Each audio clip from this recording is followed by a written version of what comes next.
Hello everyone and welcome back to our new video. Well, showing Google reviews on your website builds trust and credibility fast.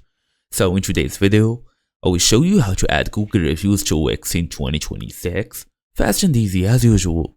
Let's get started.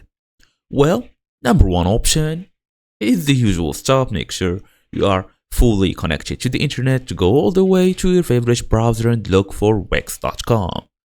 So after this, we're just gonna go and tap on this website, log in using your email address and password. Then we will be able to see this dashboard. After this, we can either go to the editor or the app market. It depends on you. As for now, okay, let's go directly from here, app market, from apps, app market, it's totally alright. Then we're gonna go and search for Google reviews.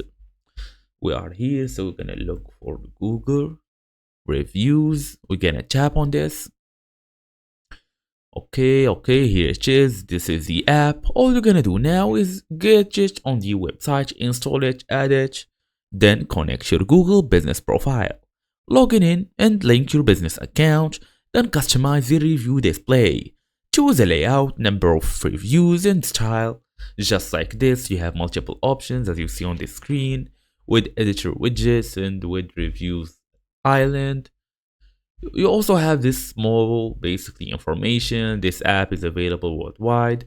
There is multiple app languages, and there is all of this information that you may need later. Then all you're gonna do is save it, then publish your website the normal or the usual way. And that's it. Thank you all for watching, and I will see you in the next video.